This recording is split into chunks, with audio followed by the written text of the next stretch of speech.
time through a very tragic event. What he did in that book is he brought the human stories out. And I knew when he started talking about a Fitzgerald book, we were going to see some stories that we had never seen before. And that's exactly what John has brought to his book, The Gales of November. So with that, I will introduce author, historian, and Michigan football expert, John U. Bacon.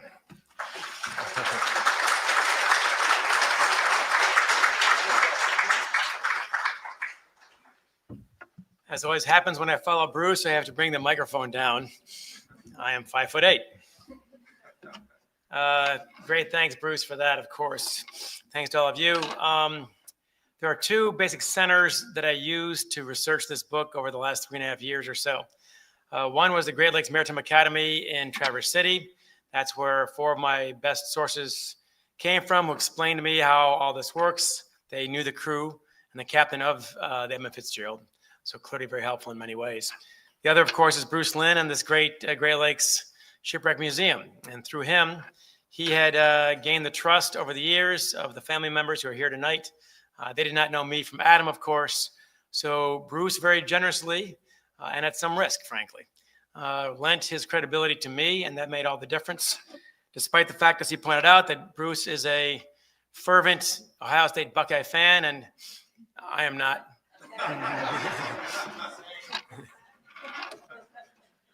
I'll leave that at that. But also, as Bruce said, my goal when I set out, of course, the mystery of this ship attracts countless people to it. We all try to advance, I suppose, certain theories and shrink others perhaps along the way, but that was not my motivating force, it's not my drive, and certainly I got to know about the Edmund Fitzgerald. I wanted to tell a bigger story, basically. One, about the ship itself, about shipping itself, but especially about the men involved and the families involved, many of whom are here today.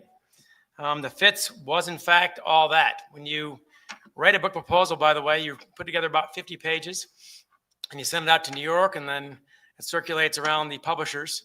You're basically a geologist from Shell Oil Company pitching Shell that, hey, there's oil down there, and you hope that Shell buys it, basically.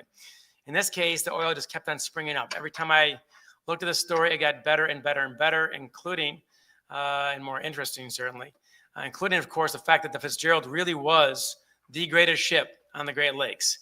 It was the most famous ship in the Great Lakes before November 10th, 1975. And I got that from 6 crewmen I had met along the way and interviewed in the process. And they said, without question, this ship was best in class in all regards. And they also said, if you're going to be on the Fitzgerald, better get a haircut. Why? Because when you go through the Sioux locks, they'll be taking your photo every time. And the crowds would wait for you for a day to come through. So taking a bigger scope than that, of course, than just that, I wanted to see, why was the Fitz so important? Why was shipping so important? And I learned a lot of things about that, of course. One, the incredible dangers of the Great Lakes. I grew up in the Great Lakes. I thought I knew them very well, and I had no clue. When I talked to the experienced sailors, perhaps the greatest shock I had was that to an experienced sailor who's been on both the Atlantic Ocean and the Great Lakes, they say the Great Lakes are far more dangerous, and it's not even close. And of course, the salty captains, they would just laugh when they saw us until, of course, they got on the Great Lakes, saw the waves, and sought safe harbor. That's what they did. So, and as Rick Barthuldi, one of my other experts, said, how dangerous are the Great Lakes? Ask 30,000 men on the bottom. That's how dangerous they are. That is 1 per day, every day for a century. That's how many people we lost from 1875 to 1975. And I think it's very fitting and very generous of the families here to always recognize the fact that this is part of a much bigger picture, of course. So the power of shipping, of course, the power of the region is hard to imagine. During World War II, the Sioux locks were so important because all the iron, of course, had to come from Minnesota, Wisconsin, and the Upper Peninsula down to Willow Run, where they're building B-24 bombers, 1 per hour, every hour, for 3 straight years. That's Rosie the Riveter, of course, and others. Their work was so essential to the war effort, the arsenal of democracy, that FDR commissioned in 1943 a new lock be built, finished by 1943. They finished that in 15 months, working 24 hours a day, every day for 15 months, an incredible effort, and also positioned 7,000 troops there during World War II. It was the single most guarded point in North America during World War II. Why was that? That is the spigot for those machines, of course, the tanks, the planes, and the artillery, you name it. Without Great Lakes shipping, we lose the war. That's how important it is. And of course, the power of the region. I talked about that a bit earlier, how expansive this region was. This was Silicon Valley before Silicon Valley. But more than that, it not only raised these crewmen, 29 people, into the middle class, they brought others with them by the millions. The shipping industry lifted millions into the middle class. You can see that in Michigan alone, of course, from 1945 to 1975, the state highways, the state parks, the state universities. Between 1945 and 1975, the state universities of Michigan increased from 9 to 15, and the 9 we already had expanded greatly. Michigan State started with 4,000 students in 1945. They finished with 40,000 students in 1969. That's how much this fueled the growth of this region. And of course, ultimately, these crewmen's kids would go to those schools in Wisconsin, Minnesota, Michigan, and elsewhere. Shipping, as I said earlier, is 3 times more efficient than trains and 6 times more efficient than trucks. That's an incredible advantage. That's why you move anything you possibly can on these ships. And if this is the case, of course, they would carry 26,000 tons of taconite per trip 50 times a year. 26,000 tons of taconite builds 7,000 cars. And they did that 50 times a year. That is 350,000 cars per year over an 18-year career. That's almost 7 million cars that ship alone sought to build. That's an incredible contribution to what we do. What's amazing more about this to me, though, is how invisible this industry truly is. As one of my experts, John Tanner, the Great Lakes Maritime Academy superintendent for many years, as he said, we know the fireman, we know the fisherman, we know the factory worker, we know the farmer, of course. We don't know the sailor. And why is that? There are only 30 on a ship, times 300 ships, that's 9,000 sailors at the heyday. All right, again, spread out amongst 8 states. You're not going to meet them, and even if they live next door to you, you're still not going to meet them because, of course, those guys are on a ship, as you know. When I talk to Heidi Wilhelm Brabant, when I talk to Deb Champeau, when I talk to Pam Wittig and others about what it's like to be in a family of sailors, that is not easy. And Deb is going to tell you a beautiful story, I'm sure, about her and her father, of course. She's got to write him a letter, no email back then, as he travels through the Great Lakes, pitching him on buying her a new prom dress, shoes, and yes, a hairstyling. And all that back then cost $85, which is not cheap. So this is what these kids had to do, what these families had to do in that process. As I said about John Hayes earlier, John Hayes like nothing better than to finish the season and to come home with a nice big fat paycheck, bonus check in his pocket, sit in his favorite chair by the fire, a chair that was not moving, which is important, of course, get his favorite drink. His kids would come on up and hug him and say, "Daddy, you smell like a truck." And of course, he would say, "No, I smell like a paycheck." And that's the lives these people led that I had no idea about until I started working on this book 4 years ago. Why, of course, why the ship went down has fascinated everybody for 50 years. I've got a stack of books in my office with this theory, that theory, and every other theory you can name. But I tend to side with John Tanner, the guy I mentioned earlier, the Great Lakes Shipwreck Museum superintendent. He said these ships never go down for one reason. It's almost always a compendium of reasons that start multiplying, and when the dominoes start falling, it can get very scary very fast. And I was in Duluth 2 days ago for a big conference on this subject, and one of the speakers before me said, everyone talks about how the ship was made, mechanical failures that night, decisions made along the way, et cetera, et cetera. He says, what they don't talk about is the storm. All right, that is ultimately the reason why this ship went down. It was the worst storm in a century, with 100-mile-per-hour winds and waves up to 30, 40, 50, even 60 feet high that night. We now figured that out with computer models we did not have access to 20 or 30 years ago. That is a very big reason, of course, why this ship went down, naturally. But I really side with Aunt Ruth, Bruce Hudson's mother, who said only 29 men know, only 30 know why the ship went down. 29 men and God, and no one's talking. And ultimately, we are all guessing as to what happened, and only they know. What I do care about intensely, of course, are the people on the ship, less the why, than the who. I wanted to find out who they were. I did not know a single name before I wrote the proposal of this process. I didn't know the captain's name, any of the crewmen. And in this 4-year process, I've got to know all of them quite well and flesh out their life stories, of course. So I was very curious about that. And I also got to 6 crewmen who were on the ship before it went down, including 2 who were on the ship that year. They knew the captain, Captain McSorley. They knew the crew. They tell me about each and every one, their nicknames, their habits, what they were like. And one of them, Patrick Devine, had just gotten off the ship in September.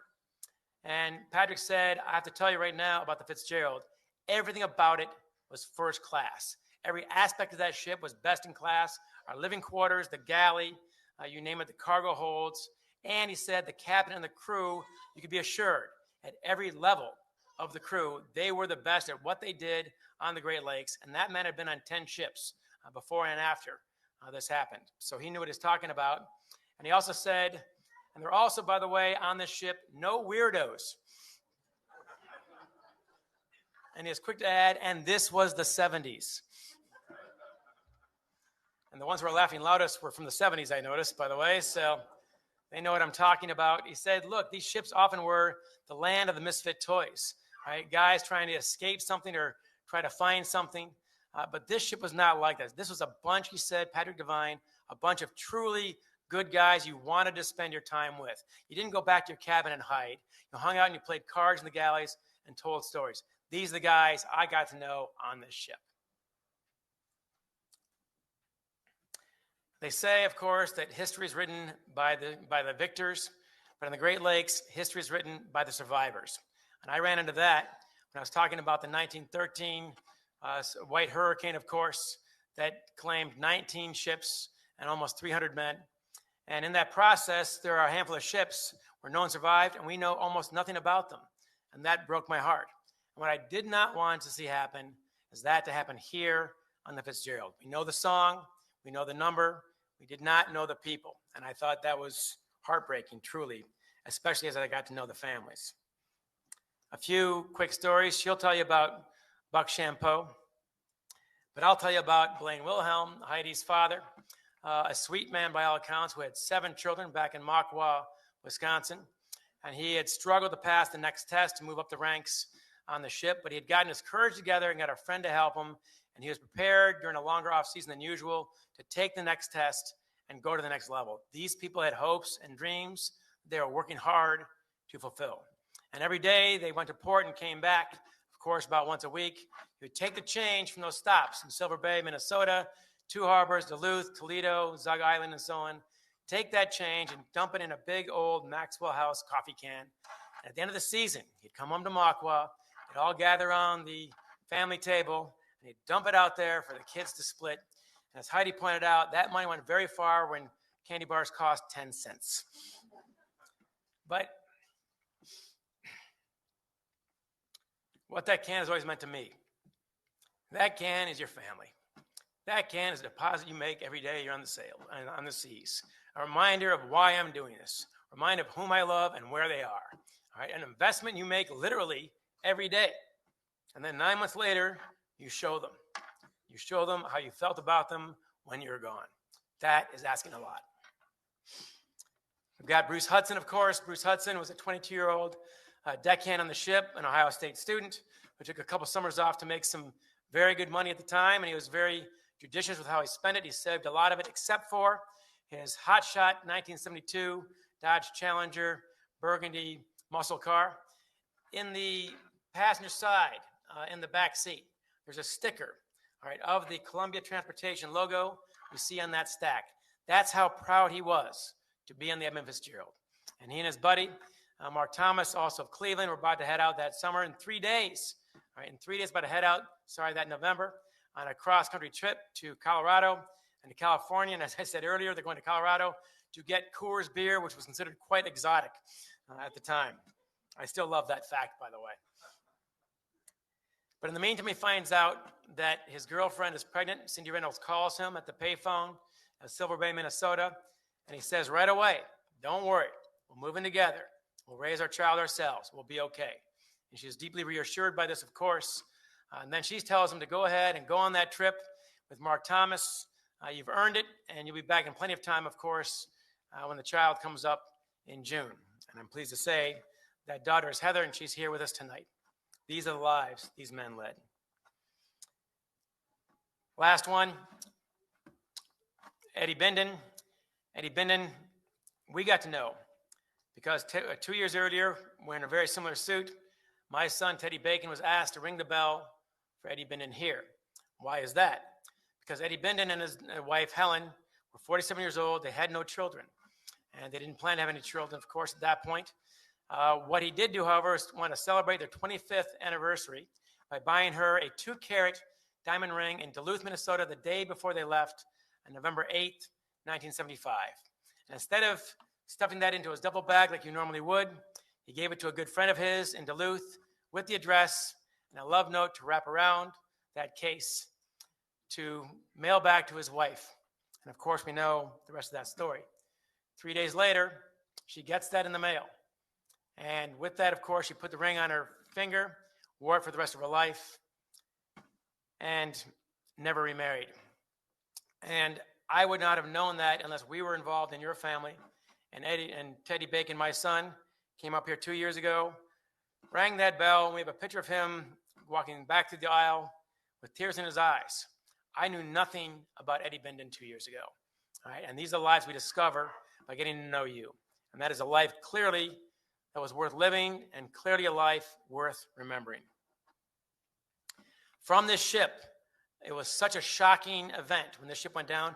6,000 ships went down from 1875 to 1975, as I said earlier. 6,000 ships. A more stunning stat is since November 10th, 1975, the number is 0. Why is that? When this ship went down, it was the golden boy of the Great Lakes. It was Titanic, truly. It was 9/11 for the shipping industry. And as John Tanner told me, when do you fix anything? When it's broken. This is the ship that convinced everybody that we must do things differently. We're doing them now. And 6,000 before did not reform the industry, but this one did. And there's your proof, of course. What changed? Forecasting improved, communications with the captains improved, but also plain old common sense. Right? Instead of the previous greed of the corporations and the aggressiveness of the captains in many cases, right, common sense kicked in. I can prove it to you because exactly 1 year ago, minus 1 day, on November 11th of last year, windy day, I'm down there getting my photo taken for this book. That's the flap cover. 30-mile-per-hour winds, 40-mile-per-hour winds, 10-foot waves. Nothing like what they saw that night, of course, 50 years ago, but enough that every single ship in Whitefish Bay was anchored that day. And I guarantee you that 50 years earlier, not one of them would be. That is a testament to the crew of the Edmund Fitzgerald. They're the ones who instilled that common sense in the generations that followed. They also say that you're not truly gone until the last person who remembers you, who cared about you, who loved you, is also gone. In this case, of course, I was afraid of losing the crew twice. All right, once, of course, on November 10th, 1975, and again, by only knowing a number and not who they were. And that I thought, again, I could not abide by. I can say this, I know more about that than I did a month ago. I'm uniquely positioned, as it turns out, the last month to tell you just how incredibly well remembered these people are. I've been on a book tour, 20 stops in 10 states from Miami to Montana. I've done probably almost 100 interviews on Goodreads.com. When we're surprised, we knew the dads of the Great Lakes were going to be attracted to this book. We did not expect on Goodreads.com the women in their 30s and 40s to outnumber everybody else 2-1.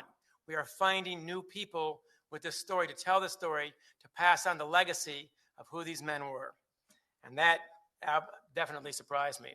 I was more surprised when we put the 2 chapters on the Gordon Lightfoot song, the unlikely creation of it, as well as the unlikely success of it, into Rolling Stone magazine in an excerpt. And that story for 2 days was the hottest story in Rolling Stone magazine until Taylor Swift sneezed on Wednesday. And we lost our spot. But think about that for a second. These people worldwide who read Rolling Stone magazine were not here last year. They're probably not watching the podcast. They're not part of this circle. All right, and now they are. The circle is not shrinking as it does for most of us. It is actually expanding for this crew and their legacy around the world. I think nothing proves that more than today's event at 2 o'clock. I can't speak for Bruce Lynn, but I can speak for myself. I was stunned when I stood there at a similar podium and looked out in this crowd, and man, you had to look around to really see it. I could not see any space. All right, it's about 3,000 people, I think, and I think 3,000 is a fair estimate based on my rough hewn calculations on what 3 miles of cars will get you.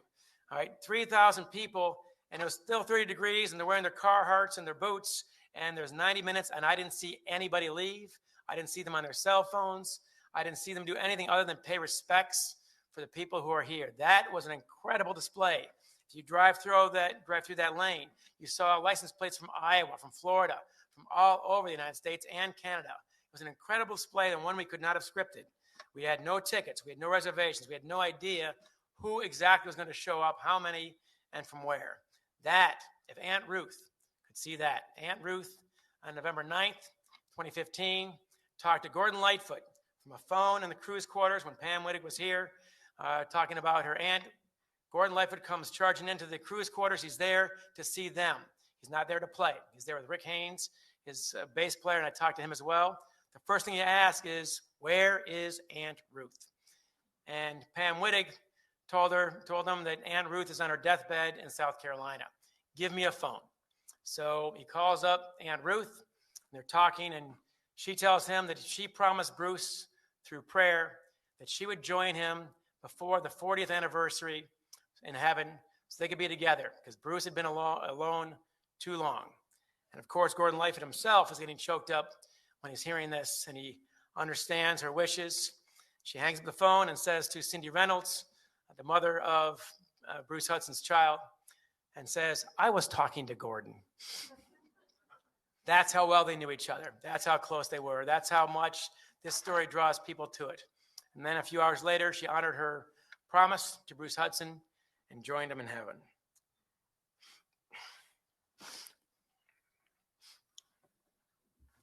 I never met Ruth Hudson, and the people who read this book are not going to meet any of the men in there.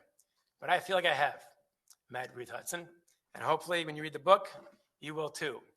What I think of today is if Ruth Hudson could look out over that field and see 3,000 strangers there to honor the crew, what they did, what they represented, and what they mean today, she would have to feel gratified, I believe, that her son's life was not in vain.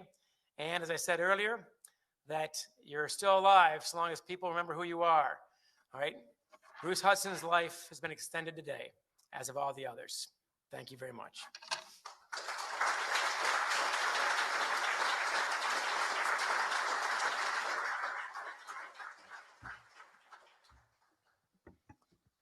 Thank you, John, so much. Not only for bringing context to the ship for so many people that maybe don't know as much about the story itself, but really bringing to everybody in this room, but also anybody who reads what he's put into his book, the stories of these men and the people that were around them at the same time, which really does, to me, those are the most important stories, and that's really what brings this ship and crew to life and keeps their memory alive at the same time. We're very fortunate here tonight, not only to have John as a speaker, but also we have some of the individuals that actually are in his book and other people's books. These are the, I wouldn't say unknown stories, but these are the lesser known stories that make up the overall story of the Edmund Fitzgerald. And the next speaker, and I mentioned his name, Tony Hall, in my introduction and my opening remarks. Tony is definitely an individual, and Mike Zaranek, if he were here, exactly the same way, that really put their lives on the line to try to save their fellow man. And in this case, traveling all the way across Lake Superior in a storm that's severe enough to sink a 729-foot ship so quickly that they didn't have a chance to get a distress signal out. But those gentlemen put their lives on the line under the command of Captain Jimmy Hobaugh. They crossed the lake. And Tony, I invite you to come up to the podium and share a little bit of your story. I was looking in the wrong direction.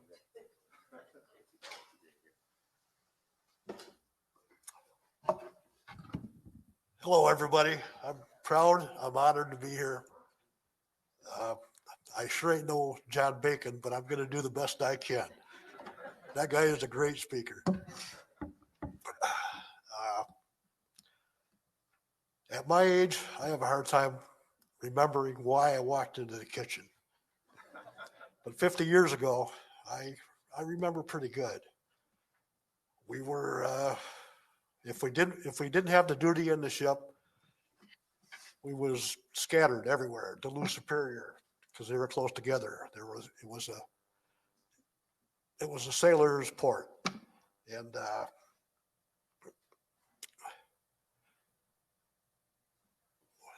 when we got the call, it come over the PA system, TV screens, for all crew members, get back to the wood rush.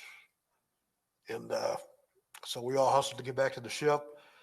When me and a couple of buddies got back, we were hustling to get extra food on board, water, fuel, anything else we could think of. And we left Duluth with about 2/3 of our crew, and the rest met us in Sault Ste. Marie when we finally got there. We pulled out that night, and my captain, he kind of took special interest towards me, I guess. I don't know, maybe because I was so skinny and helpless. I don't know. But anyways, his call to me when we was underway, Seaman Hall, you get to the bridge now. And that was my cue to get a cup of coffee. He wanted it like yesterday. So anyways, after I was able to get the coffee up through, as we were pulling out after the third try, as we went farther out in the lake, it got worse and worse. And if you didn't have any responsibilities on the bridge, no reason to be there, you were below decks. And if you didn't have duty in the engine room, you weren't supposed to be in there. But there had to be people in both places to maintain the ship. Anyways, as we got going, the cooks had special grating on the grills to keep their pots and pans in place, and they were made just for heavy seas. But that didn't matter this night. They was flung everywhere, and to walk from one compartment to another, that was getting virtually impossible. I mean, where the floor was, you were now stepping on the walls. That's just how bad it was. And the only ones that could really tell you what it was like, how the water was, are the people on the bridge. That would be Captain Hobaugh and Robbie Ravina and Craig Collins, who were on the helm all night. And other than that, everybody else was below decks. And the only place to be safe was in your rack. And I literally had to take the long sleeves of my work shirts and tie two of them together and tie myself into my bunk. And a lot of the other guys were doing the same thing with whatever they could find. And anything that wasn't nailed down or welded down, tied down, it just got flung everywhere.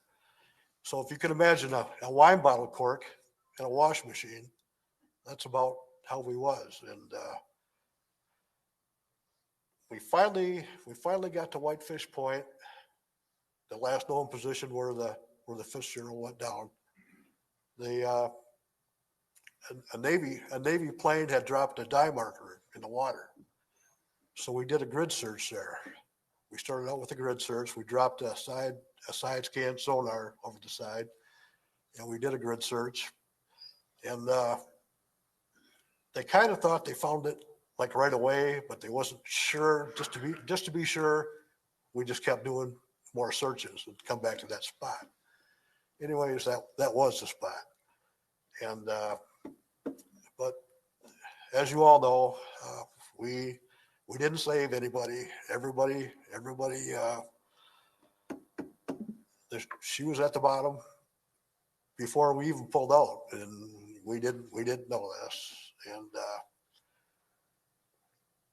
but Captain Hoball is just his persistence to get there as quick as we could. He was just his perseverance. He was the leader, a total leader, and a father to his men. And no, he just he had everybody's respect.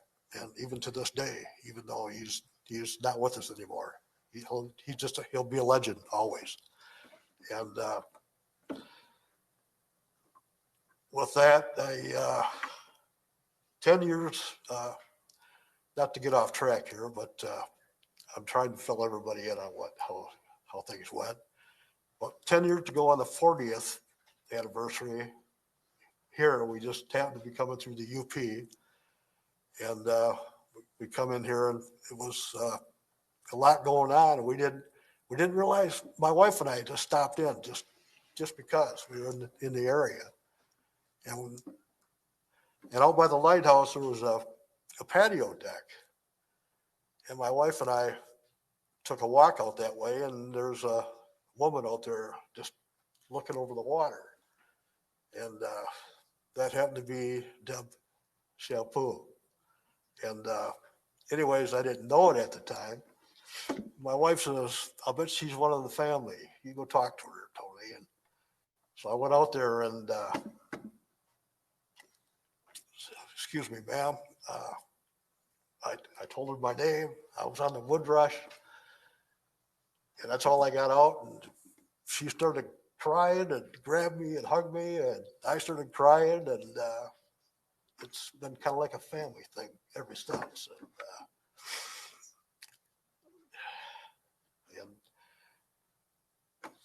And I'm sorry, folks. That's all I got.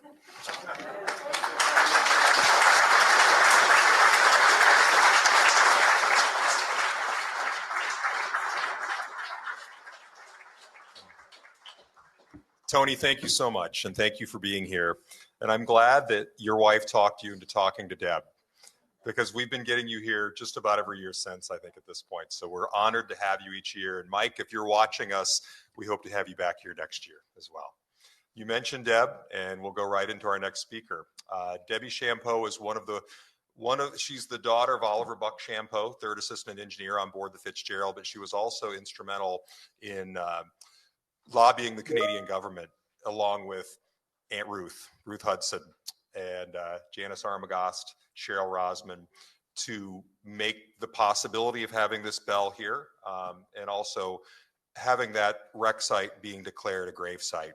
So let's welcome Debbie Champeau. She's going to tell us a little bit more of the backstory.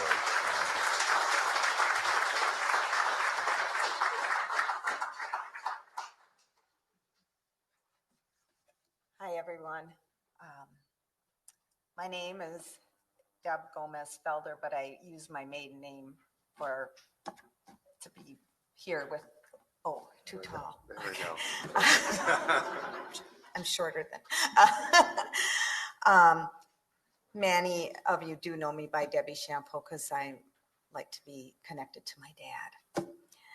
50 years ago tonight, the gales of November came early, and my father, Oliver Joseph Champeau Buck, him and 28 others on board the SS Edmund Fitzgerald, all of a sudden were lost. I am his only child, and now I am his protector. When I am gone, my children and my grandchildren will continue the legacy, as some of the other families here tonight will do as well. For half a century this day, it's been marked as a profound absence in my life, illustrating how the families fought over this last 50 years for those 29 men. The Great Lakes took 29 of good seasoned men that night, who we loved dearly, deeply. But for those of us left behind, it didn't just take a crew. It took our fathers, our husbands, sons, and brothers. The list is endless. It stole our opportunity for a final goodbye. We lost our final opportunity to say, I love you.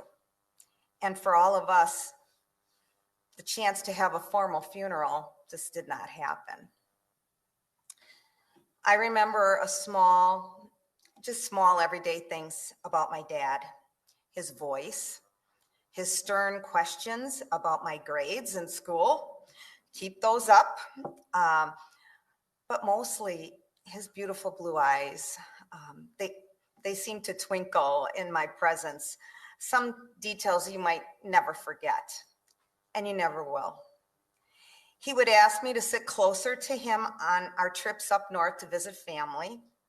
His gigantic hugs would just embrace me. And the way he'd tell a story, a joke, his laugh would fill up the room. Memories like these, we hold precious to our hearts. My sadness today isn't just for the man he was, but for all the moments we never got to share. My dad was a proud Marine in the Korean War, but to see his youngest granddaughter become a Marine, fighting a war in Fallujah would have made him so very proud, as it has made me. To see his other grandchildren become so extremely successful in life would have made him so very proud, and I am proud of all 5 of them. He didn't get to see me graduate, walking me down the aisle on my wedding day, or most important, meeting his grandchildren and his great-grandchildren. The sense of stolen time, a future unwritten, is a regret that never fades. Mine is just one story. There are 28 other families who carry the same weight. Our shared loss is beyond stronger than steel. Our sense of commitment to each other, we are family now. We never knew each other like the band of brothers they were, but we are finally now committed to each other. For 29 years, the Fitzgerald rested silently. The ship's bell was still there, sounding a silent memorial at the bottom of Lake Superior. With Ruth Hudson, Cheryl Rosman, Janice Armagoss, Florence Benson, and I kind of followed along. And so many others, family members, we started to gather petitions from all the families. With the support of Tom Farmquist and his remarkable staff of divers, the Canadian officials, Canadian Navy, National Geographic, Sony, and the Chippewa Native Americans, they all made this possible. And we appreciated that so much because that was something we didn't think we'd ever have. I also just want to say a thank you to the town of Paradise, because the people in that town embrace us like no other. They are family too. And there's many others that were affected that day. And I don't mean to overlook anyone, because we do appreciate everything you've done. When the ship's bell was retrieved in July 1995, it was a moment of mixed emotions. On one hand, it gave us tangible piece of history, a symbol of a horrible night that we lost our men forever. The bell is the soul of the ship, the closest we could ever get to our loved ones. It was the first time families were close to the buoy, marking the spot where the boat sank. Wreaths, pictures, letters, and flowers were thrown overboard in the hope that they would reach every single man lost that night. My 5 children waited on the shore, and this would be the closest that they would ever get to their grandfather. It was a tearful and extremely mournful moment. To imagine that night was impossible that day, since the sun was shining brightly on us and the lake was completely calm. My Uncle Jack, my dad's brother, and Cheryl Rosman rang the bell for the very first time in nearly 3 decades. It reminded us that the men, our loved ones, could not be retrieved. They are all still in a permanent place in the lake. Our quest became to keep the wreck of the Edmund Fitzgerald gravesite. No divers, no future investigations. We, the families, they're here today, some of us, made it sacred to never be disturbed again. Next, our mission became to spot a declared grave, to make that site a declared grave. Our strong leaders led the way to carry out just that. No more diving, no more treasure hunting, no more conspiracy theories, leaving our men with dignity and the respect they deserve. We felt that way then, as we do today, and will continue to go into the future. In 2006, the Ontario government amended the Ontario Heritage Act to protect the shipwreck as a watery grave. This has been an ongoing fight from then to now and probably into the future. There are no mysteries there. There are no more answers we need 50 years later. Why is the Edmund Fitzgerald so important? It isn't just about this ship.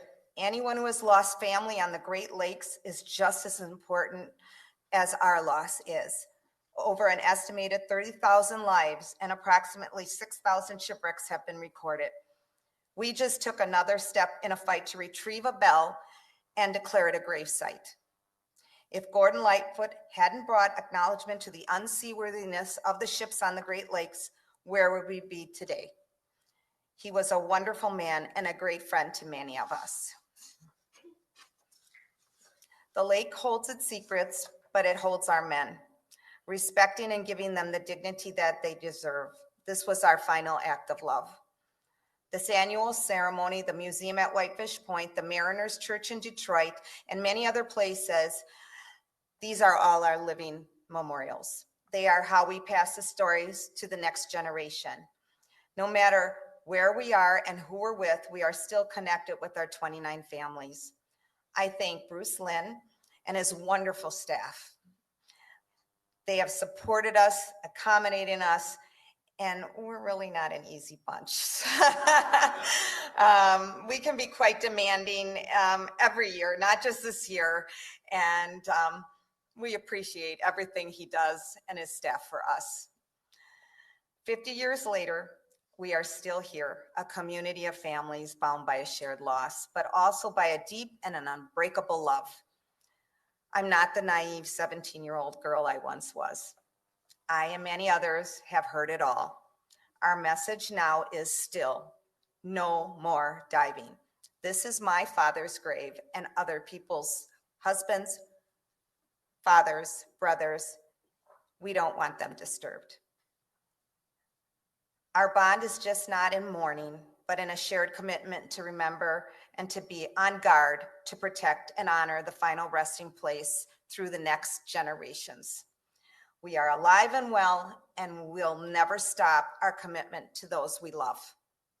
My father's not here, but he lives in my memory. He lives in my heart and in the laughter of his grandchildren and his great-grandchildren.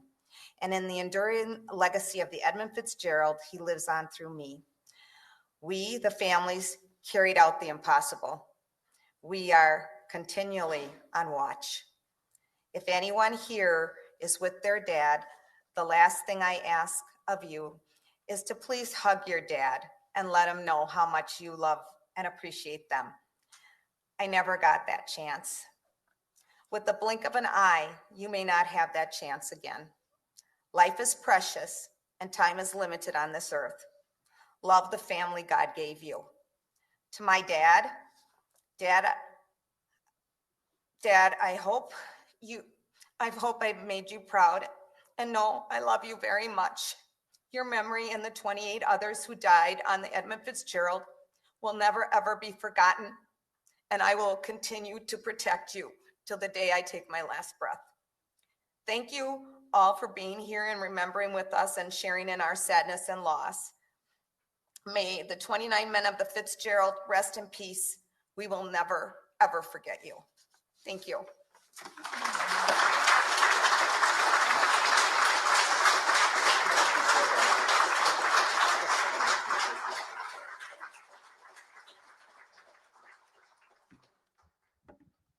Thank you, Debbie, so much. And I can honestly say that we absolutely love the fact that, Debbie, you come back every year, Heidi comes back every year, Pam comes back every year. It's like, I've said it before, it's like a small family reunion that we all have each year when you come back. And that also includes Tony and Michael and everybody who's been coming back and joining us. And I will say this too, we are so happy that we have so many generations represented here at the same time of Fitzgerald families. Now, we're going to shift over to one aspect of the story of the Edmund Fitzgerald that really separates it pretty much from every other shipwreck on the Great Lakes. That difference is the fact that a Canadian folk singer by the name of Gordon Lightfoot wrote a song about the Edmund Fitzgerald. And as much as we all like to think here at the Shipwreck Museum that we do a really good job of telling the story of the Edmund Fitzgerald, there's nothing that we can do that compares to Gordon Lightfoot. Because if it wasn't for Gordon Lightfoot, it would not be in the public imagination as it is now. It would not be a story of a shipwreck that people throughout the country and really throughout the world are familiar with. Now, the story of the song itself is one worth telling over and over. And this is where Mike Fornes of the Gordon Lightfoot Tribute is a masterful storyteller. He got to know Gordon Lightfoot, the man. His band got to know Gordon Lightfoot's band. And really, Mike does a fantastic job of telling this story, and it is an amazing one. So let's give a round of applause to Mike Fornes of the Gordon Lightfoot Tribute.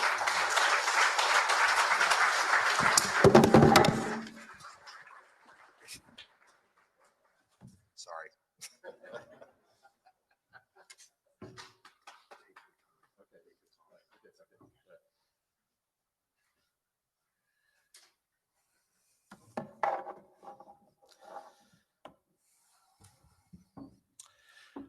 I spoke about this topic earlier today, and many of you, I saw the hands go up, were outside. You're going to hear some things again, but I've got some stuff I saved for you in here that they didn't get to hear outdoors. We didn't have time. It was cold out there, you know. But I'm going to let you in on a few things that they didn't have. I have read that that Gordon heard about the sinking of the ship while flying on a flight from Los Angeles cross country. And that isn't borne out by his tour schedule. His tour schedule in the fall of 1975 was actually in Detroit on the 8th of November. On the 9th of November, he was in Boston. And on the 10th, he was off and then never played again until the 21st of the month when he was in New York. Now, maybe he went to Los Angeles on some business. Maybe he did read about it on a plane coming back. But does it really matter? He told me that he heard about it on the news the night it went down. He said he was in his writing room upstairs in his home in Toronto, and was fooling around with 3 or 4 chords that he just remembered from an old Irish dirge when he was a child. Didn't have any real purpose to it. It's just something he was working on at the time and happened to remember these mournful chords. And he went downstairs about 11 o'clock to get a cup of coffee. And the news was on. CBC television was telling about this ship that went down in Lake Superior, the Edmund Fitzgerald. And Gord said it was windy that night in Toronto. But he said he was horrified because Gordon was a sailor. Gordon used to sail the Port Huron to Mackinac sailboat race in his boat. Got a bigger one later on and did Chicago to Mackinac a few times. So he knew what could happen on the Great Lakes with storms, but nothing like this. This would be, far and beyond worse than anything he had ever seen. But he had a feeling for that, for those people. And in the days that followed, there wasn't much news that followed. There didn't have anything new to report, really. Nothing had been found of any evidence that was newsworthy. The ship was gone, and nobody knew much else. And, news is kind of slow to get out of this area, to go downstate to the big markets, I mean, hey, let's face it, if it happened today, Wolf Blitzer would be right here every 10 minutes with a report. the technology is different today than it was back then. So we just didn't have that kind of news coverage. Time went on, and Gordon didn't really know much more about it. At the time, he was working on a new recording, a new album that was called Summertime Dream. Summertime Dream was a new effort that was going to try to continue the path that he had set from Gord's Gold. I don't know if you remember Gord's Gold, but it was a double album. It had all the big hits. If You Could Read My Mind, Carefree Highway, Rainy Day People, Canadian Railroad Trilogy, Cotton Jenny. I mean, they were all there, but he hadn't written this Shipwreck song yet. So the record company said, Gord, you need to really do it upright on this one because the radio audience is there. They're listening to your music now. This has got to be good. Well, Gord had 22 songs that were nominated for the Summertime Dream album. 22 that he felt were pretty strong. The record company said they would take 10. And I said this afternoon, and I'll say it again, I don't know how many of you remember, but we used to have vinyl records. We'd have 5 songs on one side, and then we'd turn them over. We'd play 5 songs on the other side. And that's how it worked. And songs back then were 2.5 to 3.5 minutes long. That's all the radio stations wanted because they had too many commercials to play. So to have a song that was longer was very unusual. So Gord was in good shape. He had music to put on this album. But he had a legal pad, and he started scratching out words and writing things down to try and get the order of events as to what happened with this ship. And as time went on, he was lacking in facts. He didn't have enough information. And then here was an article in Newsweek magazine that talked about the ship. And it wasn't a cover story. It wasn't a feature story. It was a blurb in the middle of the magazine in a news index that talked about other stories that were going on.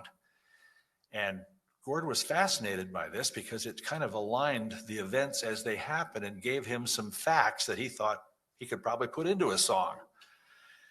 And the title of this story was called Great Lakes, the Cruelest Month. And the very first line in that story said, according to a legend of the Chippewa tribe, the lake they call Gitchigumi never gives up her dead. Have you heard those words before? Yeah.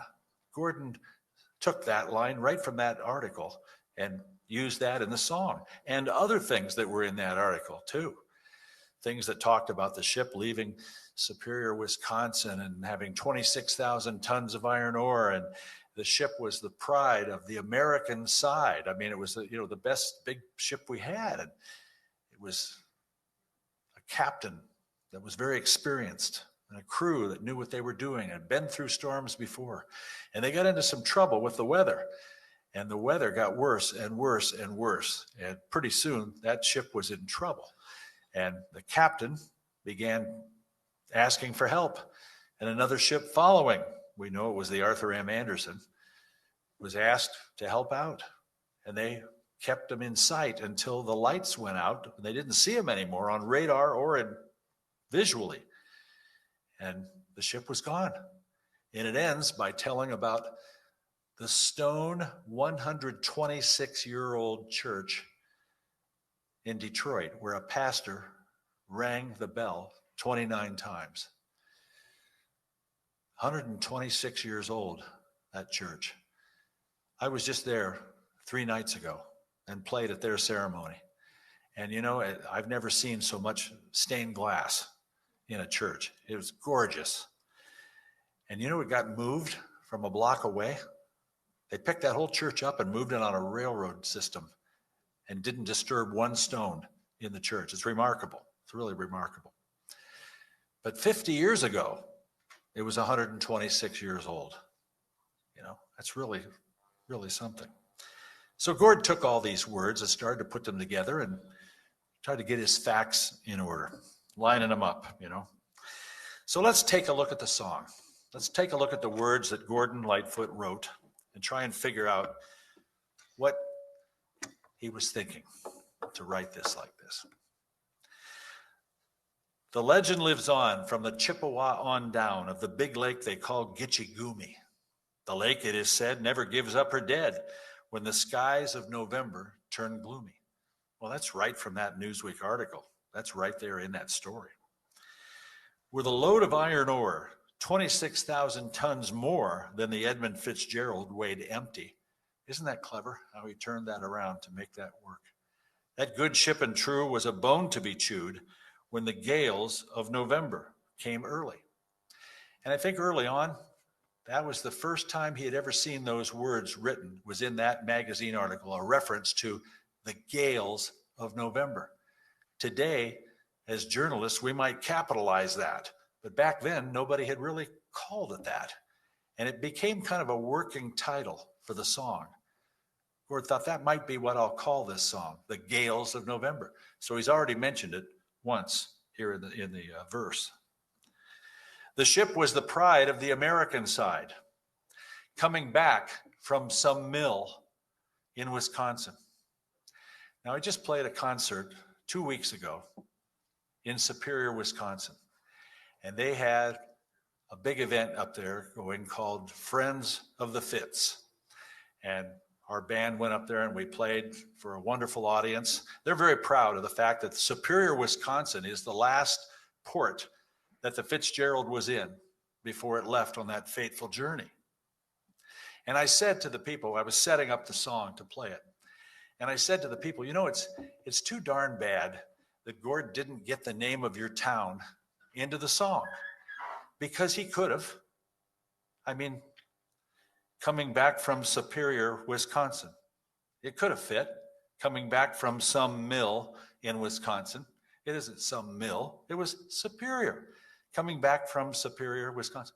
And people thought, yeah, that's kind of funny, you know. Well, a little side story here. Gord and the guys are playing in Sioux, Ontario. And it's about 20 minutes before they're going to go on stage. And they're all dressed and ready to go. They're in the green room. And on the wall of this dressing room is a framed map of Lake Superior. Not a chart, a nautical chart, but a map.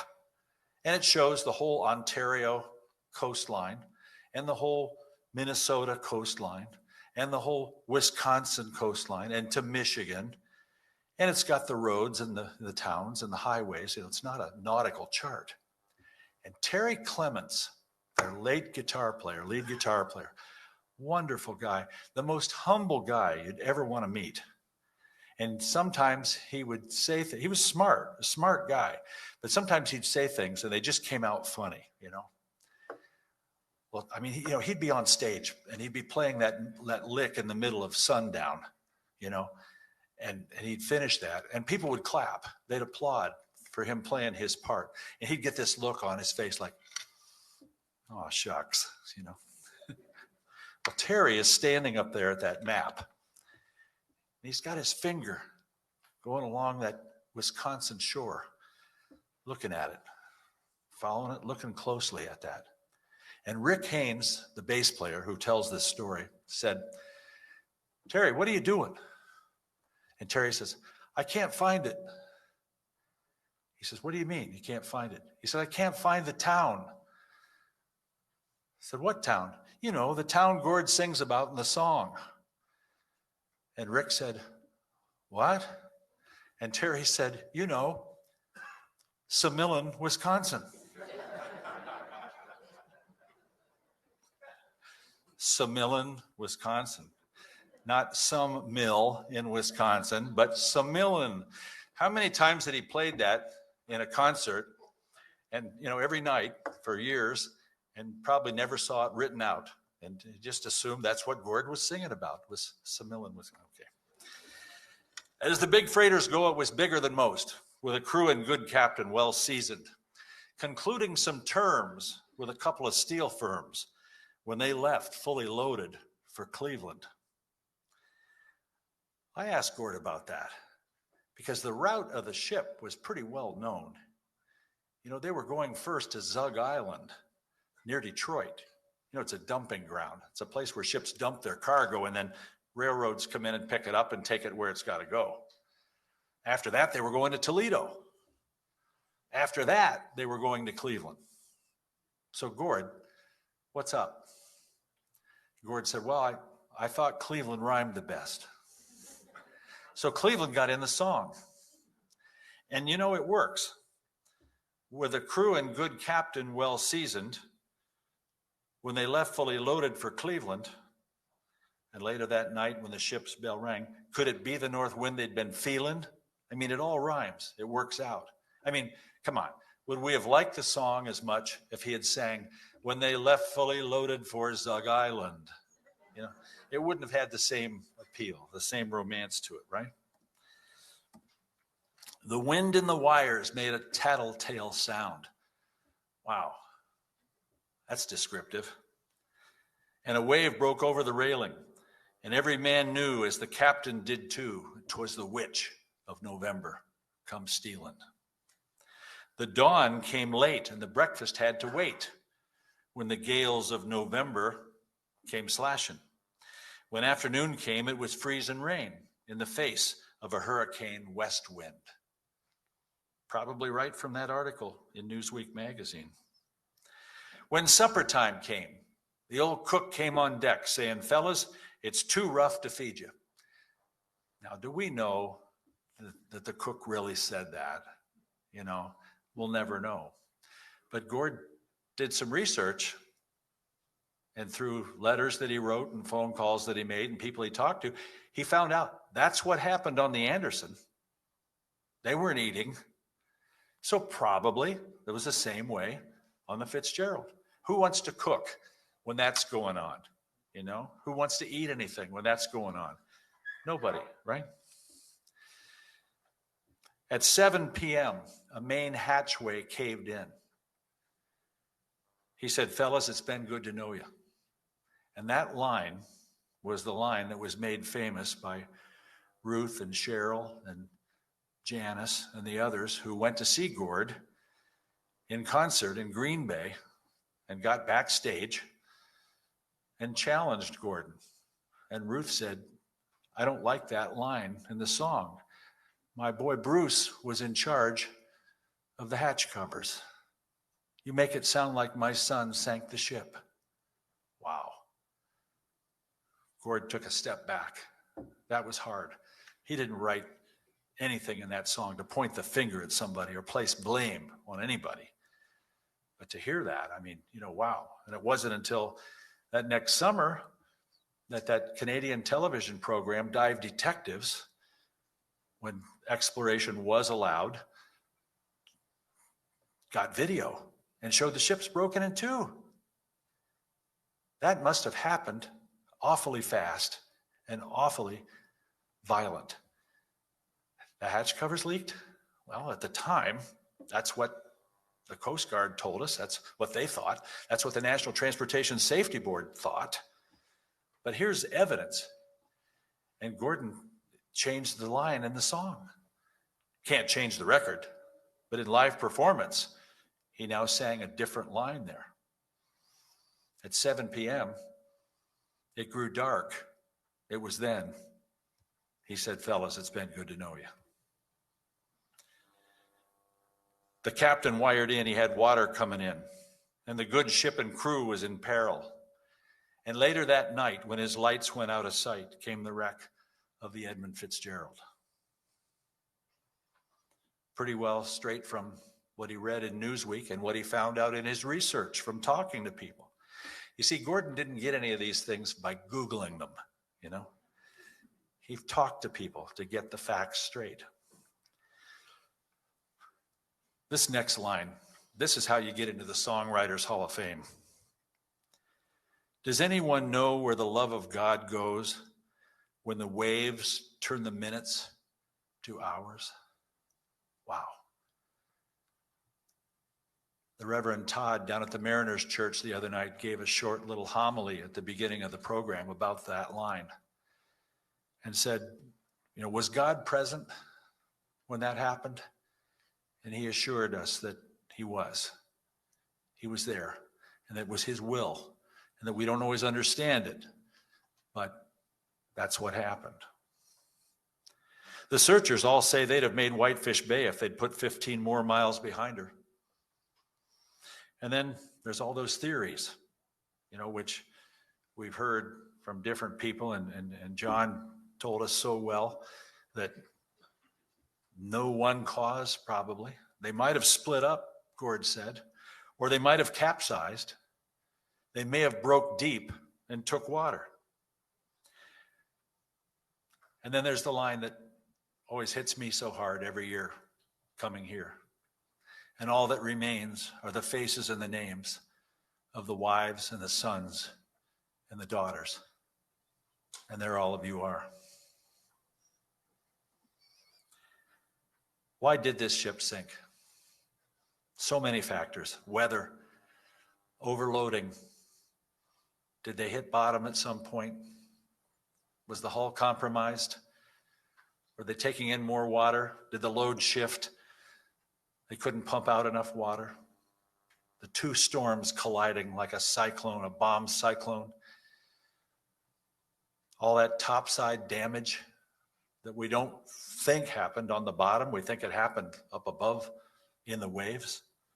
The three sisters, the three big waves that hit them, that hit the Anderson right before they went to the Fitzgerald. So Gord takes us on a tour of the lakes. Lake Huron rolls. Superior sings in the rooms of her ice water mansion. Old Michigan steams like a young man's dreams. The islands and bays are for sportsmen. And farther below, Lake Ontario takes in what Lake Erie can send her. And the iron boats go, as the mariners all know, with the gales of November remembered.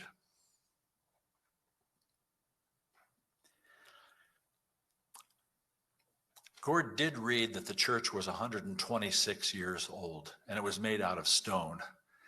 And so he refers to it as, in a musty old hall in Detroit, they prayed in the Maritime Sailors Cathedral.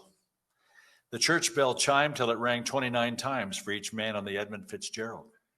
Well, the Reverend Richard Ingalls, who rang the bell 29 times, wound up visiting with Gordon at a concert at the Fox Theater. And he got backstage and told him, "Thanks for putting me in the song. It's kind of my claim to fame."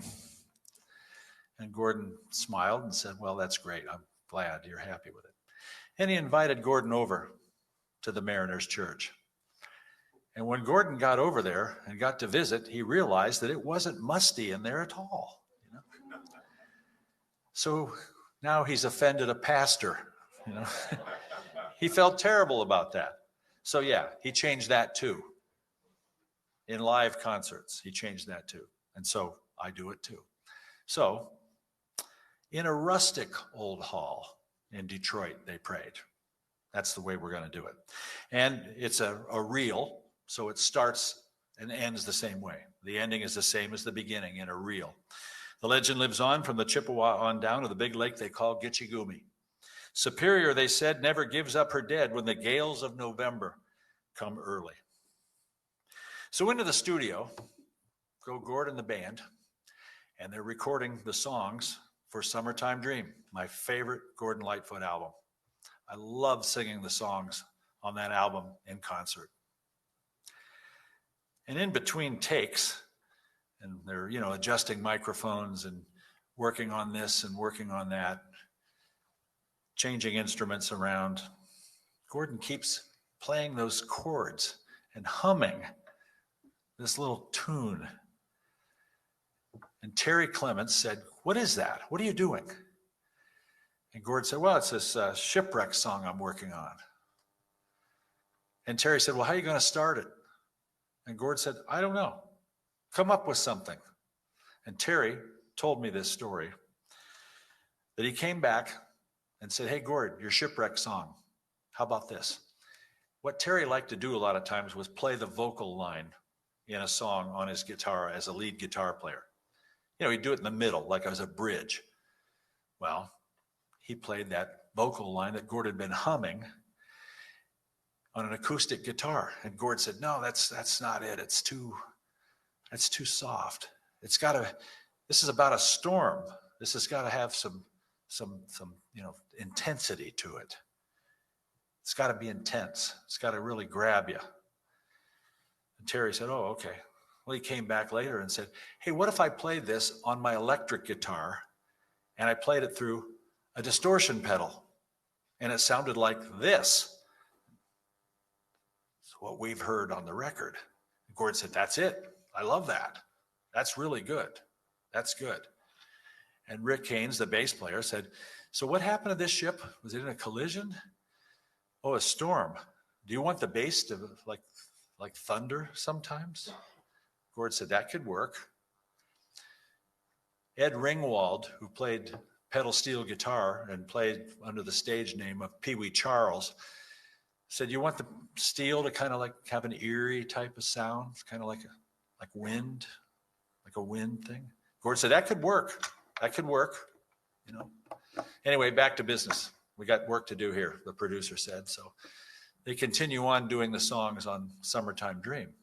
And this was a process that took a while, and they're working and working and working. And one day they got some time left at the end of the session, and Gord just pops out of nowhere and says, hey, since we got a little time left here, let's play the Shipwreck song. Let's play it all the way through.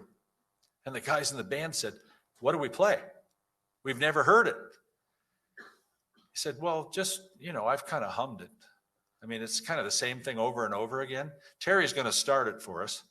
And Rick will come in with some bass, and, you know, Pee Wee's going to add some stuff. Just play what you feel. Just play what you feel. It's a song that's got a lot of feeling in it. Well, okay, let's go. They started to play it. They got about verse and a half into it, 2 verses into it, and Gord stopped them and said, no, that's too fast. It's got to have soul. It's got to have more meaning. You've got to feel it more. Slow it down and play what you feel. Jump in and play what you feel. Okay, let's go. He counted it down. 1, 2, 3, 4, 5, 6. And they started the song and they got going. And just before they started, Barry Keane, the drummer, brought up a topic. And he said, Gord, am I in this? Do we have drums in this song? And Gord said, yeah, I'll nod to you when to come in. Like nothing about hit the hi-hat or the cymbal or play the snare drum first or the tom. Just I'll nod to you when to come in. Very little direction. They got to the second verse. After that, Gordon nodded at Barry, and he came in on the drums, and they played all the way through it, and they got it done. They played through the song. And Terry told me that he said, sheesh, that gave me the chills down my spine. And Rick said, Gord, I think you've got a hit here with this, you know. Maybe this ought to be on the record, the guys said. Well, the producer knew they had 10 songs all picked out, and they were working on those. Well, why don't we just tell the record company to listen to it and see what they think? I mean, this album was going to come out a year after the ship went down, you know. On the other side of the glass, the engineer in the recording session said, you guys want to hear it back again? He said, you mean you recorded it? Well, you've been fooling around with it for 2 weeks. I figured if you were going to play it all the way through, I'd roll tape. So he had it on tape. They listened to it. And they said, you know, wow. They played it for the record company. The record company said, all right, get it ready to put on the album like you're doing the other songs, and we'll think about it. They worked on that song for 2 weeks, playing it over and over and over again, and they never could get it to sound the way that it sounded that first time they played it. And that's what you heard on the radio, the first time they had ever played the song. The guys in the band had no idea how it was going to go. They had never heard the words. You don't make records that way. And that's how that one was made. And it was 6 minutes long. And no radio station's going to play that back in that era. And you know what? They all did play it. They all played it. And it was the #1 song in Canada on their radio charts. #1. #2 in our country, by the way. Our top 40 had The Wreck of the Edmund Fitzgerald as #2. #1 on the top 40 charts, Barry Manilow, I Write the Songs.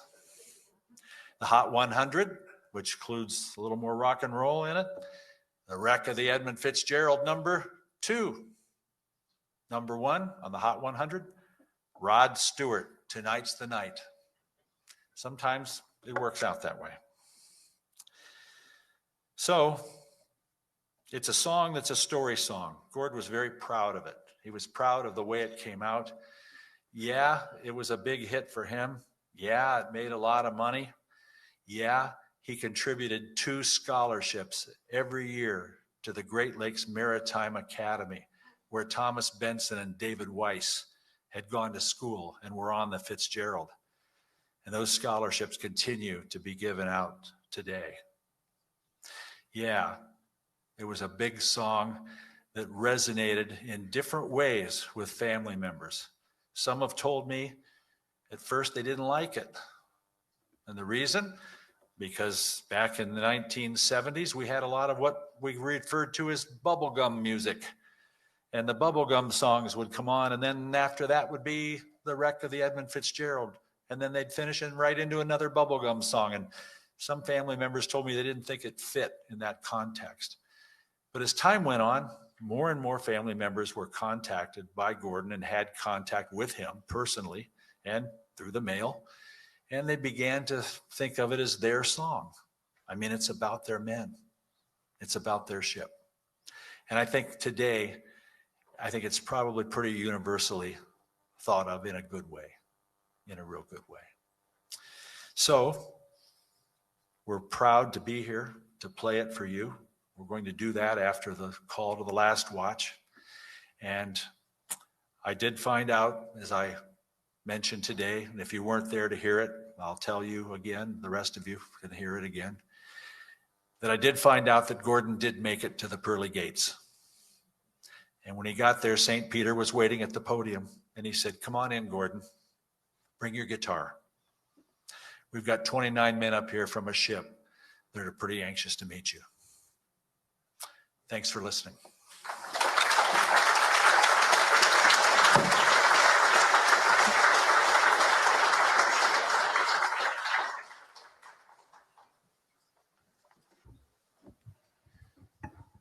Thank you, Mike. Mike, you're a natural storyteller. Thank you for sharing that. Now it's time for the call to the last watch. This is the one time each year that we take the display case off of the Edmund Fitzgerald bell. It's the one time each year that that bell is made available for all of you to come and ring it, or each individual it's designated for each crew member that was on the Fitzgerald. We are going to ring it 31 times tonight. That's 29 times for each sailor on the Edmund Fitzgerald, a 30th time for all sailors lost on the Great Lakes, and a 31st time in memory of Gordon Lightfoot. So I'll introduce Sean Lay, our development officer. Sean's been with the Shipwreck Society for 35 years now. Let's give Sean a round of applause.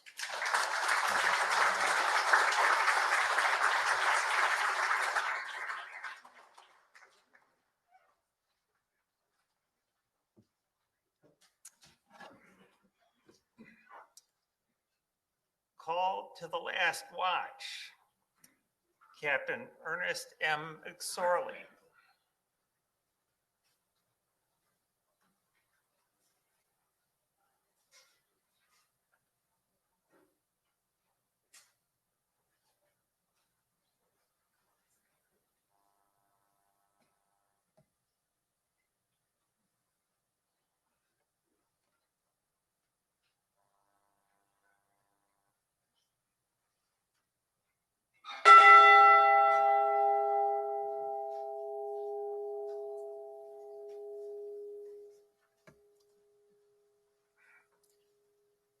John H. McCarthy.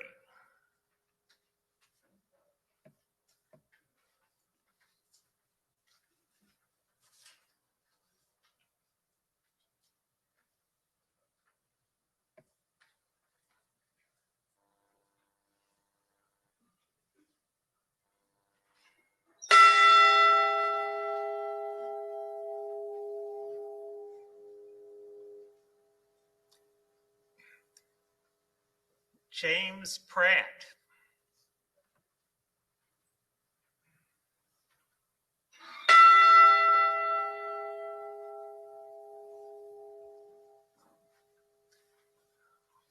Michael Armagost.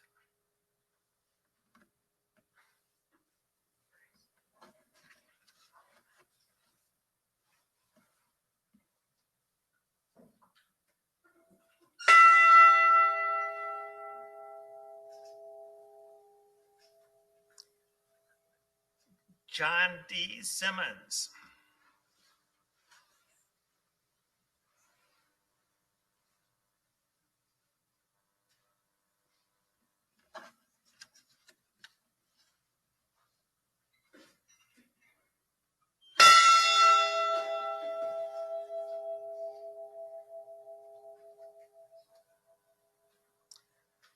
Eugene W. O'Brien.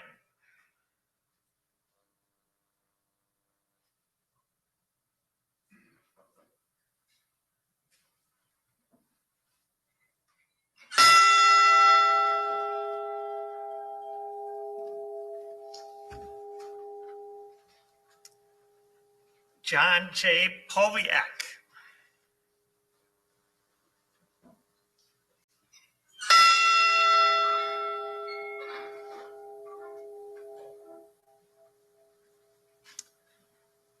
Thomas D. Borgeson.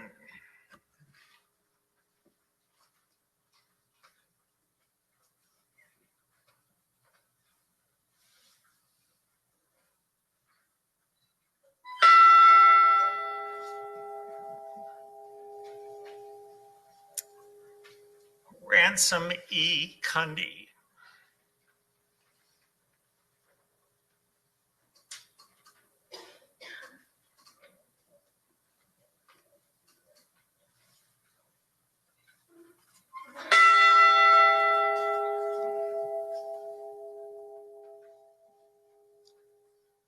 William J. Spangler.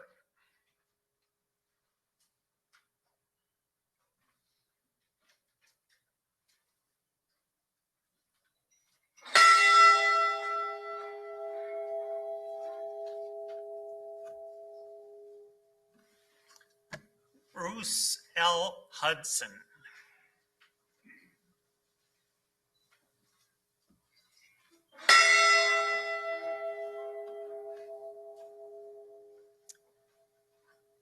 David E. Weiss.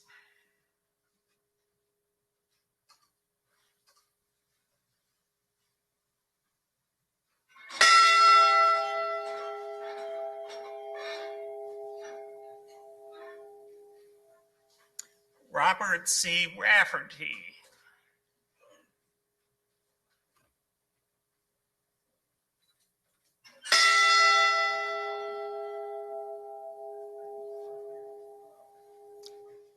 Alan G. Coleman.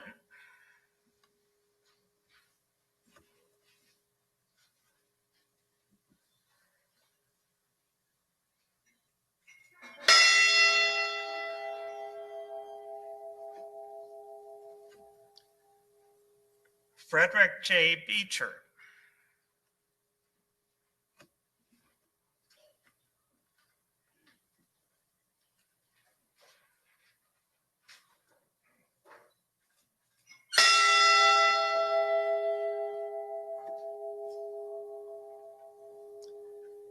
Nolan F. Church.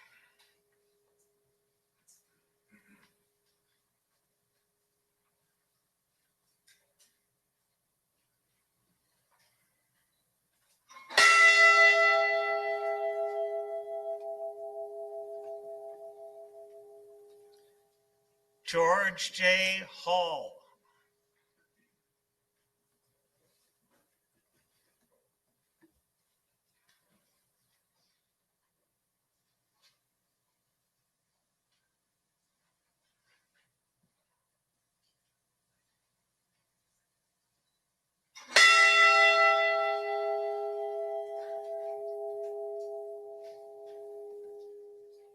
Edward F. Bindon.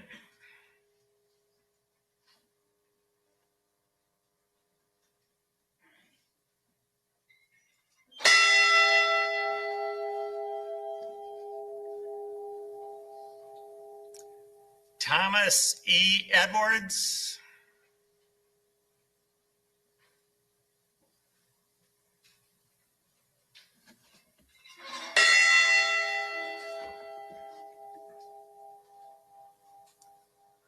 Carl A. Peckall.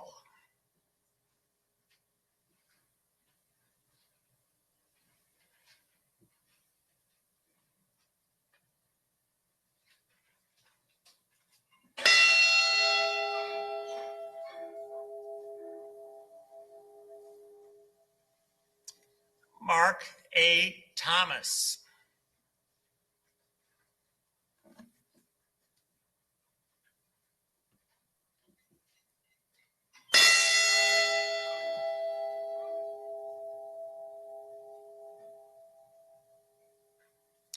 Paul M. Repa.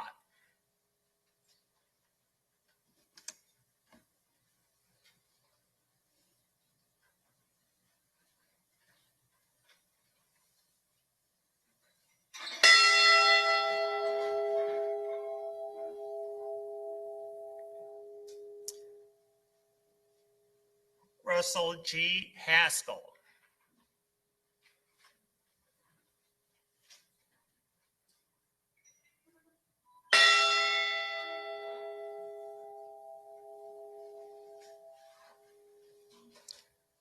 Oliver J. Champeau.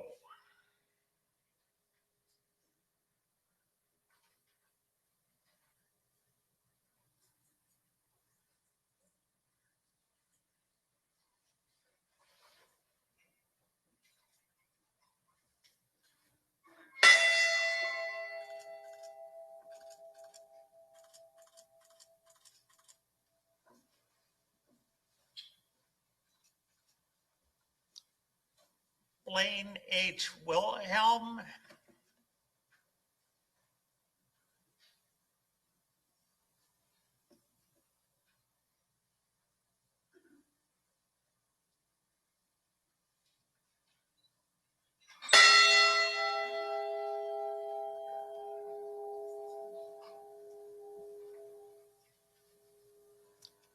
Ralph G. Walton.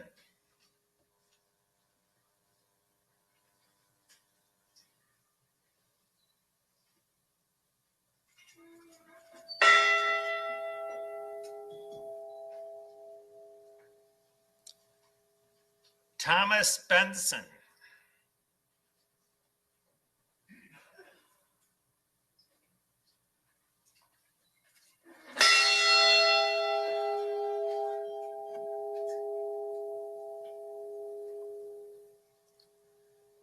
Joseph W. Mays.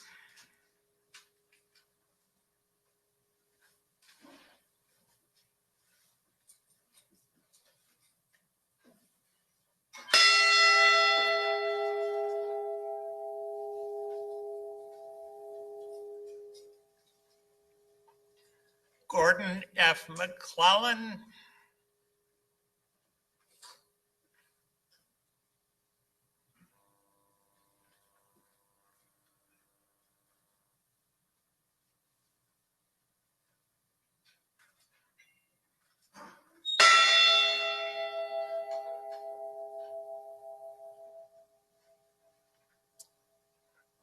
Ringing in remembrance of all mariners lost on the Great Lakes.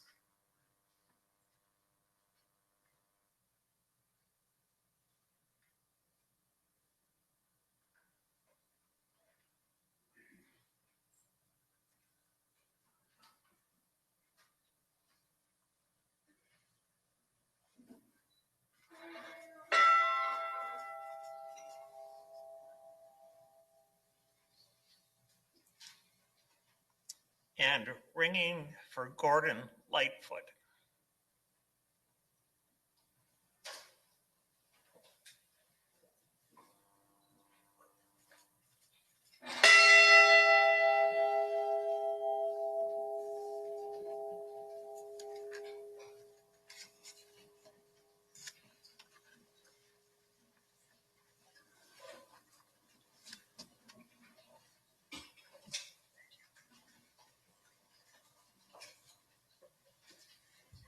Thank you, Sean.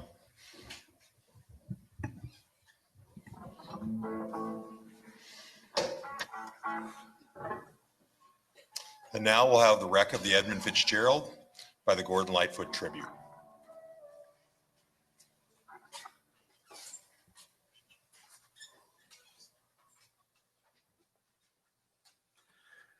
It's our honor to play this song for you, for the men that died, for the families that survived, and for Gordon Lightfoot, who wrote this song. Remember, there'll be two different changes in the words from what you heard on the record. And if you're on drums, I'll nod to you when to come in.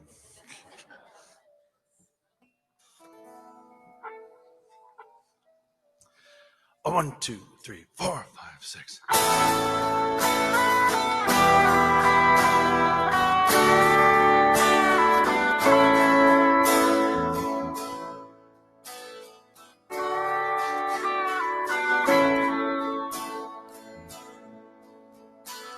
The legend lives on from the Chippewa on down of the big lake they call Gitchigumi. The lake, it is said, never gives up or dead when the skies of November turn gloomy. With a load of iron ore, 26,000 tons more than the Edmund Fitzgerald weighed empty. That good ship and true was a bone to be chewed when the gales of November came early. The ship was the pride of the American side, coming back from some mill in Wisconsin. As the big freighters go, it was bigger than most, with a crew and good captain well seasoned, including some terms with a couple of steel firms when they left fully loaded for Cleveland. And later that night when the ship's bell rang, could it be the north wind they'd been feeling?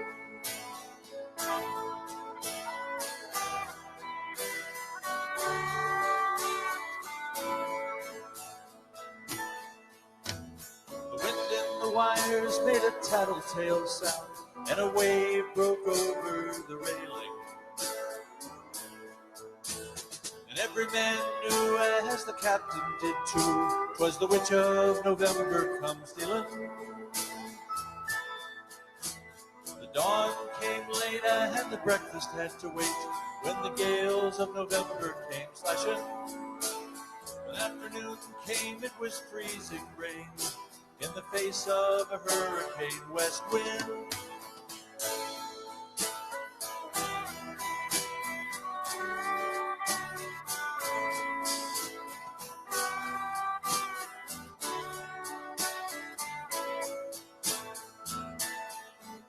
When supper time came, the old cook came on deck, saying, fellas, it's too rough to feed you. At 7 p.m. it grew dark, it was then. He said, fellas, it's been good to know ya. The captain wired in, he had water coming in, and the good ship and crew was in peril. And later that night, when his lights went out of sight, came the wreck of the Edmund Fitzgerald.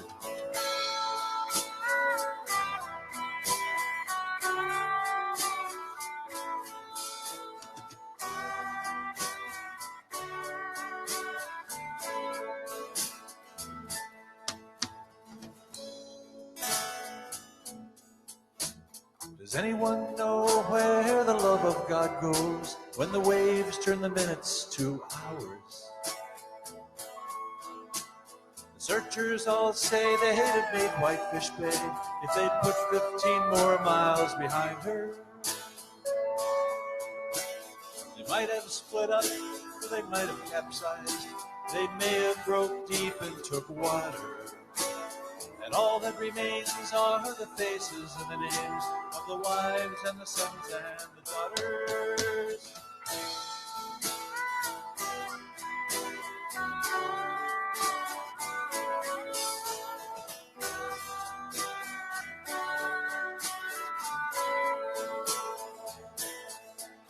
Lake Huron rolls, Superior sings in the rooms of her ice water mansion. Old Michigan steams like a young man's dreams. The islands and bays are for sportsmen. And farther below Lake Ontario, takes in what Lake Erie can send her. And the iron boats go as the mariners all know, with the gales of November, remember.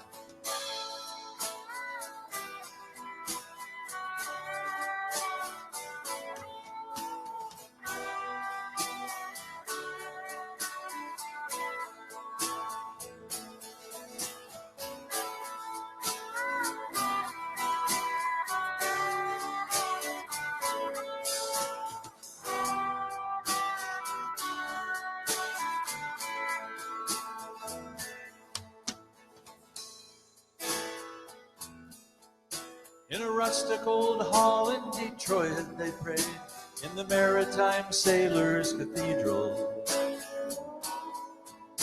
The church bell chimed till it rang 29 times for each man on the Edmund Fitzgerald.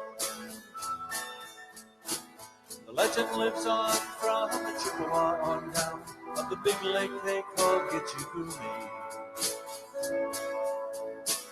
Superior, they said, never gives up her dead when the gales of November come early.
Largest gathering of this kind that we've had, at least in my time here over the last 15 years.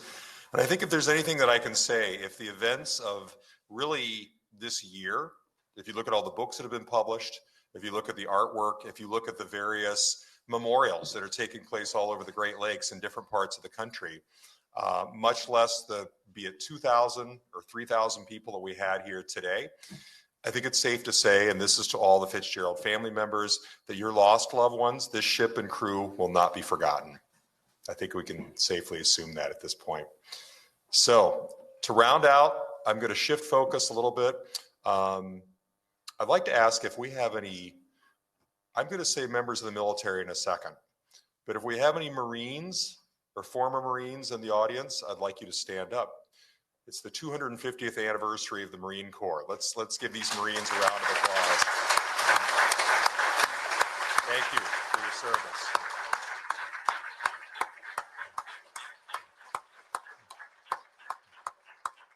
And now anybody else who's ever served in the military before, please stand and let's give them a round of applause.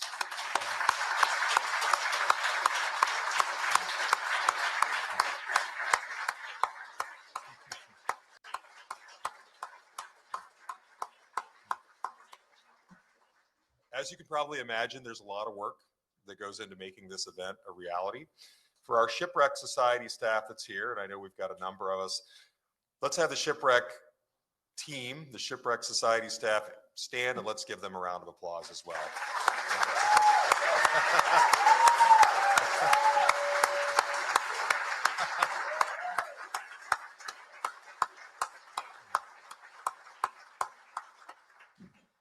Your work isn't actually done yet, because next door in the museum store after the event we have all kinds of things. Sarah, what all do we have? We have charcuterie, we have veggie trays, fruit trays, spanakopita, we have all kinds of goodies. We have all kinds of goodies. So please come.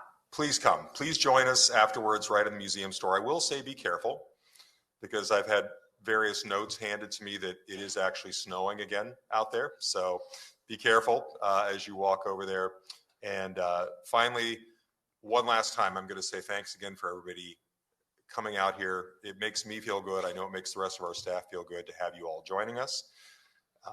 We weren't sure how we were going to get this many chairs inside this space, but somehow Sarah made it happen here. Let's give Sarah a round of applause.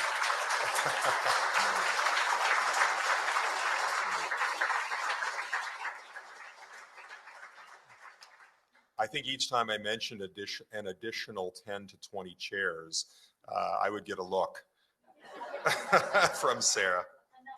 A nice look, of course, of course. Be careful on the way home. Thank you so much for being with us here tonight. And to round out the evening, Brother Jim Boynton.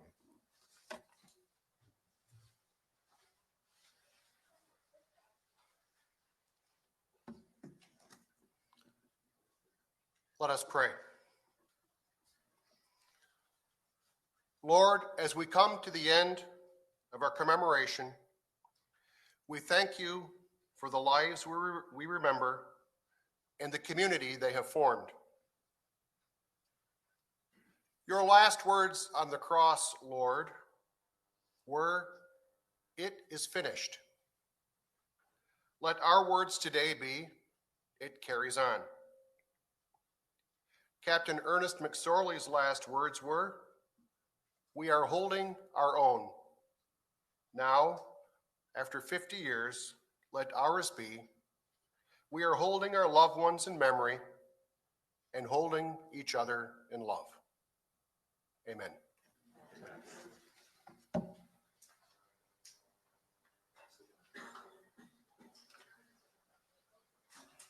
And with that, that ends this memorial event for the Edmund Fitzgerald. Be careful as you walk over to the museum store, and everybody who is watching from different parts of the world, different parts of the country, thank you as well for joining us. Have a good evening, everybody.